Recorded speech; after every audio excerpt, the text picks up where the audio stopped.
আসসালামু আলাইকুম রহমতুল্লাহ। আজ গত হলো 17ই রমজানুল মোবারক। ইতিহাসের এই দিনটিতে সংগঠিত হয়েছিল ঐতিহাসিক বদরের যুদ্ধ, যে যুদ্ধ সমগ্র কুফফার শক্তির বিরুদ্ধে মুসলিমদের মাথা উঁচু করে দাঁড়ানোর সাহস দেয়। আজকে সারা পৃথিবীতে মুসলিমরা মজলুম, নিপীড়িত, নির্যাতিত, কিন্তু আল্লাহ তাআলা বলছেন লা তাহজান ইন্নাল্লাহ মাআনা। আর চেতনার মশাল হাতে মনির আগিনায় যেন দাঁড়িয়ে থাকে বদরের ৩১৩ মুজাহিদ। আসুন আজকে একটু বদর সম্পর্কে আলাপ করি। বদরের যুদ্ধটি যে পটভূমিতে সংগঠিত হয়েছিল, এই ঘটনাটি বা এই পরিস্থিতি বা এই মক্কা বা মদিনার সেই তৎকালীন যে অবস্থা, এটি একটু বুঝে নেওয়াটা গুরুত্বপূর্ণ। আমরা সকলেই জানি নবী আলাইহিস সালাম নবুয়তের প্রাথমিক কয়েক বছর মক্কায় তার নিজ মাতৃভূমি যেখানে, সেখানে তিনি দাওয়াতের কাজ করেছিলেন এবং কুফফারদের চক্রান্ত এবং তাদের অপতৎপরতার কারণে নবী আলাইহিস সালাম সেখানে সেভাবে ইসলামের কাজ, দাওয়াতের কাজ করতে পারছিলেন না। তাদের পক্ষ থেকে বিভিন্ন রকমের বাধা প্রতিবন্ধকতার শিকার হচ্ছিলেন। এই ধারাবাহিকতাই আল্লাহ তাআলার নির্দেশে নবী আলাইহিস সালাম মদিনায় হিজরত করেছিলেন। এই মদিনায় হিজরত করার পর সেখানকার যারা স্থায়ী বাসিন্দা যারা ছিল, অর্থাৎ আনসার মুসলিম সাহাবী যারা, আনসার যারা অর্থাৎ মদিনার যারা মুসলিম ছিলেন, তাদের মধ্যে নবী আলাইহিস সালাম চলে গিয়েছিলেন এবং মক্কা থেকে আর অনেকেই চলে গিয়েছিলেন, যাদেরকে বলা হয় মুহাজির সাহাবী, অর্থাৎ যারা হিজরত করে মক্কা থেকে মদিনায় চলে গিয়েছিলেন। এভাবে মুহাজির এবং আনসার সাহাবীদের মাধ্যমে নবী আলাইহিস সালাম মদিনায় একটি সমাজ গঠন করেছিলেন। পরবর্তীতে এটি একটি রাষ্ট্রের রূপ নিয়েছিল। তো যা হোক, এই যে মক্কা থেকে মদিনায় চলে আসা, এই নিজের মাতৃভূমিকে ছেড়ে যখন নবী আলাইহিস সালাম মদিনায় চলে গেলেন, তখনও কিন্তু মক্কার কুফফার শক্তিদের চক্রান্ত কিন্তু বন্ধ ছিল না, বরং তারা বিভিন্ন সূত্রে বিভিন্ন ভাবে তারা মুসলমানদের বিরুদ্ধে এবং নবীজি আলাইহিস সালামের বিরুদ্ধে তারা লেগেই থাকতো। এই বিষয়টিকে নবী আলাইহিস সালামের তিনি কিভাবে এটিকে মোকাবেলা করবেন, এই সিদ্ধান্তে, এই বিষয়ে নবী আলাইহিস সালাম একটি সিদ্ধান্ত বা একটি উদ্যোগ নিয়েছিলেন। সেটি হলো, মক্কার লোকেদের প্রধান শক্তির মূল জায়গা ছিল হচ্ছে তাদের ব্যবসা। তারা যে সিরিয়া অথবা এই বিভিন্ন অঞ্চলে যে ব্যবসা বাণিজ্য, তাদের যেই কাফেলাগুলো, বণিক দলগুলো যেত, এখান থেকেই তো আসলে মক্কার অর্থনীতি সচল থাকতো। তো মক্কার গুরুত্বপূর্ণ সিরিয়াগামী যেই বণিক দলগুলো, এগুলো সিরিয়াতে যাওয়ার সময় তারা মদিনার পার্শ্ববর্তী একটি এলাকা দিয়ে তারা চলে যেত বা আসতো সেখান দিয়ে। নবী আলাইহিস সালাম তিনি যেহেতু একজন নবী এবং এর সাথে একই সাথে তিনি একজন রাষ্ট্রনায়কও ছিলেন, এই জন্য আল্লাহ তাআলা নবী আলাইহিস সালামকে এই ধরনের বুদ্ধি, জ্ঞান, গরিমা দিয়েই পাঠিয়েছিলেন।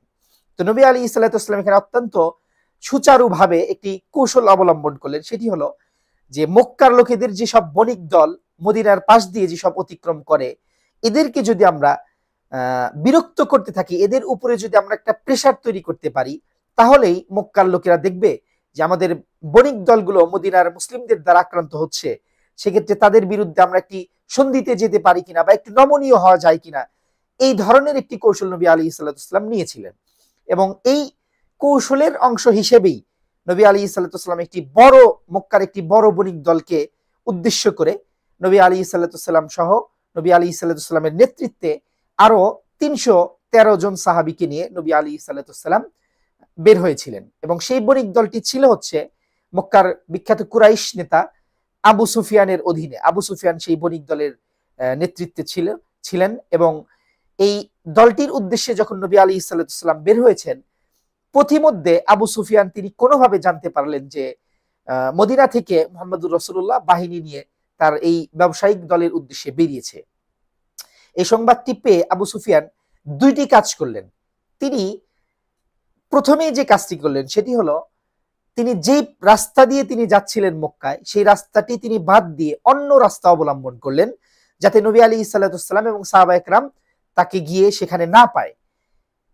আর দ্বিতীয় কাজটি তিনি করলেন হচ্ছে, তাৎক্ষণিকভাবে তার সেই বণিক দলের মধ্য থেকে একজন ব্যক্তিকে বের করে একটি দ্রুতগামী ঘোড়া দিয়ে তাকে মক্কায় পাঠানো হলো, যে মক্কার কুরাইশদের নিকটে এই সংবাদটি গিয়ে পৌঁছাও, যে তোমাদের বণিক দল, ব্যবসায়ী যেই কাফেলা, এটি মুহাম্মদুর রাসূলুল্লাহর হাতে আক্রান্ত হচ্ছে, বা এই বাহিনীর উদ্দেশ্যে মুহাম্মদুর রাসূলুল্লাহ একটি বড় দল নিয়ে আসছে এই বাহিনীকে লুট করার জন্য বা এই বাহিনীকে ধরার জন্য।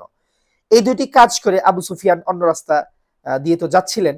নবী আলাইহিস সালাম তিনি যেই সংবাদটি পেয়েছিলেন যে সিরিয়াগামী একটি কাফেলা আসছে, সেটি মক্কায় যাচ্ছে এবং সেই বাহিনীর নেতৃত্বে রয়েছে আবু সুফিয়ান, সেই খবর অনুযায়ী নবী আলাইহিস সালাম যখন সেই নির্দিষ্ট স্থানে গিয়ে পৌঁছালেন, সেখানে গিয়ে তিনি বুঝতে পারলেন যে আবু সুফিয়ান সংবাদ পেয়ে সে অন্য রাস্তা অবলম্বন করে চলে গিয়েছে। এরপর নবী সাল্লাল্লাহু আলাইহি ওয়াসাল্লাম যখন মদিনায় ফিরবেন কি ফিরবেন না এগুলো নিয়ে আলোচনা হচ্ছে, ইতিমধ্যেই খবর আসলো যে মক্কা থেকে আবু সুফিয়ানের যে সেই সংবাদ প্রেরণ, সেই সংবাদ প্রেরণের ভিত্তিতে মক্কা থেকে মক্কার কুরাইশ যারা ছিল, কাফের কুরাইশ, তারা মদিনার উদ্দেশ্যে বা মুহাম্মদ রাসূলুল্লাহর উদ্দেশ্যে একটি বড় বাহিনী নিয়ে রণসাজে সজ্জিত হয়ে তারা যাত্রা ইতিমধ্যে করেছে। তখন নবী সাল্লাল্লাহু আলাইহি ওয়াসাল্লাম সাহাবাদেরকে নিয়ে পরামর্শ করলেন এবং এই যুদ্ধের বিষয়ে এখানে বিভিন্ন রকমের পরামর্শ হলো যে আমরা কি এখানে থেকেই যুদ্ধ করব। প্রাথমিক বিষয় ছিল যে যুদ্ধ করবেন নাকি মদিনায় ফেরত যাবেন, এটি নিয়ে প্রাথমিকভাবে সাহাবায়ে কেরামের সাথে নবী আসলাম পরামর্শ করলেন, তাদের মতামত দিলেন, মুহাজির সাহাবীদের মতামত দিলেন, আনসার সাহাবীদের মত আলাদাভাবে নিলেন। এইভাবে সেখানে একটি যুদ্ধ অবস্থা তৈরি হলো। পরিশেষে এই বদর নামক যে একটি প্রান্তর, একটি জায়গা, সেখানে বদর আসলে একটি জায়গার নামও না, বদর মূলত একটি কূপের নাম। সেই কূপের নাম অনুসারে সেই জায়গাটির নামকরণ করা হয়েছে বদর। এই জায়গাটিতে নবী আলাইহিস সালাম এবং সাহাবায়ে কেরাম গিয়ে পৌঁছলেন এবং মক্কা থেকে যারা কাফের বাহিনীরা এসেছিল, কুরাইশ বাহিনী, সেই আবু জেহেলের নেতৃত্বে তারাও সেখানে গিয়ে উপস্থিত হয়েছে এবং সেখানেই এই ঐতিহাসিক যুদ্ধটি সংঘটিত হয়েছিল এই 17 রমজানুল মুবারকে। তো মোটামুটি বদর যুদ্ধের যে পটভূমি এবং কিভাবে সংঘটিত হয়েছিল এই সম্পর্কে এতটুকু জানা থাকলেই চলবে। গুরুত্বপূর্ণ এই যুদ্ধটির ফলাফল অবশ্যই মুসলমানদের পক্ষে এসেছিল, এটা আমরা সবাই জানি, কিন্তু একটু তথ্যগত দিক থেকে মুসলিমদের অবস্থা কেমন ছিল এবং কুফফারদের অবস্থা কেমন ছিল এটি একটু জেনে নেই। মুসলিম মুজাহিদদের সংখ্যা ছিল হচ্ছে 313 জন, কাফির সৈন্যদের সংখ্যা ছিল 1000 এবং মুজাহিদদের তলোয়ার ছিল মাত্র 8টি এবং কাফিরদের তলোয়ার ছিল 600টি। মুজাহিদদের উট ছিল 70টি, কাফিরদের উট ছিল 700টি। মুজাহিদদের ঘোড়া ছিল মাত্র 2টি, অপরদিকে কুফফার শক্তির ঘোড়া ছিল 300টি।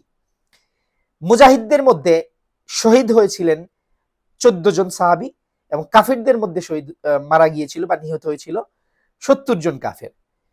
মুজাহিদদের মধ্যে বন্দী হয়েছিল মাত্র 3 জন, দুঃখিত, মুজাহিদদের মধ্যে কোনো বন্দী হয়নি যেহেতু কাফেররা পলায়ন করেছিল আর মুসলিমরাই বিজয় হয়েছিল, কিন্তু কাফেরদের মধ্যে বন্দী হয়েছিল 70 জন।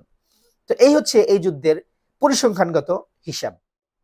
ভূমিকাতে আমি একটি কথা বলেছি যে চেতনার মশাল হাতে আমাদের জন্য যেন বদরের সাহাবীরা দাঁড়িয়ে রয়েছেন আমাদের মনের মণিকোঠায়।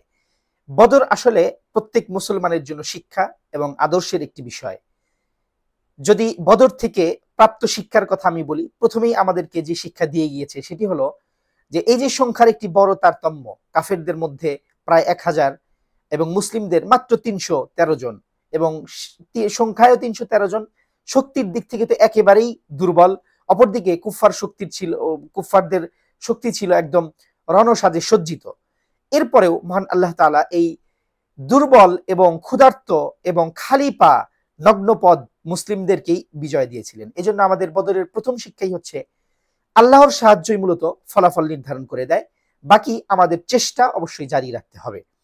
আরেকটি গুরুত্বপূর্ণ শিক্ষা হচ্ছে নবী সাল্লাল্লাহু আলাইহি ওয়াসাল্লাম এই যে বদর কেন্দ্রিক যেই মিশনটি পরিচালিত হয়েছিল, এটির উদ্দেশ্য আমি পূর্বেই বলেছি যে মদিনার পার্শ্ববর্তী অঞ্চল দিয়ে মক্কার যেই বণিক কাফেলাগুলো অতিক্রম করত সেগুলোকে ধাওয়া করা, সেগুলোকে আক্রমণ করাই ছিল নবী সাল্লাল্লাহু আলাইহি ওয়াসাল্লামের কৌশল। এটির থেকে নবী সাল্লাল্লাহু আলাইহি ওয়াসাল্লামের একটি রাজনৈতিক ও কূটনৈতিক দক্ষতার আমরা পরিচয় পাই, যে নবী সাল্লাল্লাহু আলাইহি ওয়াসাল্লাম যে একজন নবী এবং রাসূল হওয়ার পাশাপাশি তিনি যে স্বয়ংসম্পূর্ণ এবং রাজনৈতিক একজন বিশ্ব রাজনীতিবিদ এবং তিনি সব দিক থেকে যে তিনি দক্ষ ছিলেন, কূটনীতিবিদ ছিলেন, তার একটি প্রমাণ হচ্ছে নবী সাল্লাল্লাহু আলাইহি ওয়াসাল্লামের এই সিদ্ধান্তটি। বদরের আরেকটি গুরুত্বপূর্ণ শিক্ষা হচ্ছে নবী সাল্লাল্লাহু আলাইহি ওয়াসাল্লাম যখন আবু সুফিয়ানের বাহিনীকে তার সেই স্থানে গিয়ে পেলেন না, তখন কিন্তু নবী সাল্লাল্লাহু আলাইহি ওয়াসাল্লাম সাহাবায়ে কেরামের সাথে পরামর্শ করেছিলেন। তিনি তো সকলের নেতা, সাহাবায়ে কেরামের নেতা, এবং তিনি যা বলবেন এটির উপরে অন্য সকল মুসলিম মুহাজির মুসলিম হোক, সাহাবী হোক বা আনসার হোক, তারা সেই সিদ্ধান্ত মানতে বাধ্য। এরপরেও নবী সাল্লাল্লাহু আলাইহি ওয়াসাল্লাম সাহাবা একরামের সাথে কিন্তু পরামর্শ করেছিলেন। এটা থেকে আমাদের গুরুত্বপূর্ণ একটি শিক্ষা যে জীবনের যে কোনো অবস্থায় থাকি, যে কোনো কাজে আমাদের জন্য পরামর্শ করা অত্যন্ত গুরুত্বপূর্ণ একটি কাজ। আরেকটি বদরের শিক্ষা হচ্ছে যুদ্ধবন্দীদের সাথে নবীজি সাল্লাল্লাহু আলাইহি ওয়াসাল্লাম সাহাবা একরামকে যেই ধরনের আচরণ করতে নির্দেশ দিয়েছিলেন। আমরা পূর্বেই বলেছি যে ৭০ জন বন্দীকে মুসলিমরা বন্দী করে মদিনায় নিয়ে গিয়েছিলেন, এবং এই যুদ্ধবন্দীদের সাথে যেই ধরনের আচরণ সাহাবা একরাম করেছিলেন নবী আলাইহিস সালাতু ওয়াস সালামের নির্দেশে, সেই এই ধরনের যুদ্ধবন্দীদের সাথে এই ধরনের আচরণ পৃথিবীর ইতিহাসে কিন্তু এর দ্বিতীয় কোনো দৃষ্টান্ত পাওয়া যাবে না। একজন যুদ্ধবন্দী যে যে মূলত এসেছিল আমাকে হত্যার জন্য, আমাকে শহীদ করার জন্য, তাকে আমি বন্দী করে নিয়ে গিয়ে তার সাথে যে উত্তম আচরণ আমি করলাম, এই ঘটনার কারণেই কিন্তু অনেক যুদ্ধবন্দী পরবর্তীতে মুসলমান হয়েছিলেন। তো এটির থেকেও আমাদের অত্যন্ত একটি গুরুত্বপূর্ণ শিক্ষা রয়েছে।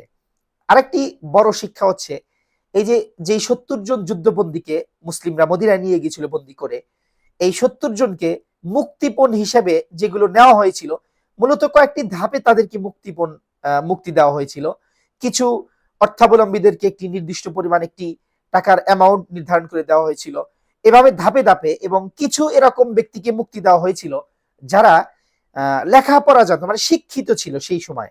এই শিক্ষিতদের মুক্তিপণ হিসাবে নির্ধারণ করা হয়েছিল যে তাদের নিকটে মুসলমানদের কয়েকজন করে শিশু বাচ্চাকে তারা শিক্ষা দেবে, তারা লেখা শিখাবে, তারা পড়া শিখাবে। এটি অত্যন্ত গুরুত্বপূর্ণ একটি বিষয় যে আমাদের ইসলামী শরীয়ত এবং নবীজি সাল্লাল্লাহু আলাইহি ওয়াসাল্লাম শিক্ষাকে কোন পর্যায়ের গুরুত্ব দিয়েছেন। মুসলমানদের তখন খুবই খারাপ অবস্থা, মুসলমানদের তখন টাকা নেই, পয়সা নেই এবং জরাজীর্ণ দারিদ্রতা। এরপরেও নবী সাল্লাল্লাহু আলাইহি ওয়াসাল্লাম এইসব বেশ কিছু সাহাবীকে মুক্তিপণের জন্য তাদের কাছ থেকে টাকা না নিয়ে বললেন যে তোমরা যেহেতু পড়ালেখা পারো, লিখতে পারো, পড়তে পারো, তোমরাও মুসলমানদের সন্তানদেরকে এক একজন 10 জন বা এরকম একটি সংখ্যা নির্ধারণ করে দিয়ে তোমরা এই পরিমাণ বাচ্চাদেরকে শিক্ষা দাও, দিয়ে তোমরা মুক্ত হয়ে চলে যাও। এই ঘটনাটির থেকে আমাদের জন্য অবশ্যই শিক্ষণীয় রয়েছে যে শিক্ষার প্রতি ইসলামী শরীয়ত কতটুকু গুরুত্ব দিয়েছে, এবং নবী সাল্লাল্লাহু আলাইহি ওয়াসাল্লাম স্বয়ং তিনিও শিক্ষার প্রতি মানুষকে কতটা উদ্বুদ্ধ করেছেন। এই বিষয়গুলো আমরা বদরের এই ঐতিহাসিক যুদ্ধ থেকে আমরা শিখতে পারি, এবং বদরের সব থেকে যে বড় শিক্ষা সেটা অবশ্যই আমাদের জন্য রয়েছে, যেটি আমি ভূমিকার মধ্যে বলেছি যে লা তাহজান ইন্নাল্লাহ মা'ানা। আল্লাহ তাআলা পবিত্র কোরআনুল কারীমের মধ্যে বলছেন যে তোমরা ভয় পেও না, হতাশ হও না, ইন্নাল্লাহ মা'ানা, আল্লাহ তোমাদের সাথে রয়েছেন। এজন্য আজকে মুসলিমরা যে নির্যাতিত, মুসলিমরা সমগ্র পৃথিবীতেই মুসলিমরা মার খাচ্ছে, ফিলিস্তিন থেকে শুরু করে কাশ্মীর, ভারত কিংবা আরো অন্যান্য যে সব জায়গায়, অবশ্যই এটি দেখলে আমাদের, যখন আমরা মিডিয়াতে বা সোশ্যাল মিডিয়াতে এগুলো দেখি, আমাদের অন্তরাত্মা কেঁপে ওঠে, আমাদের অনেকের চোখ দিয়ে অশ্রু ঝরে। কিন্তু এগুলোর থেকে আমাদের হতাশ হওয়া যাবে না, অবশ্যই এর জন্য আমাদের যথাবিহিত ব্যবস্থা নিতে হবে, এবং অবশ্যই আমাদের আল্লাহর উপর আস্থা রাখতে হবে, ভরসা রাখতে হবে।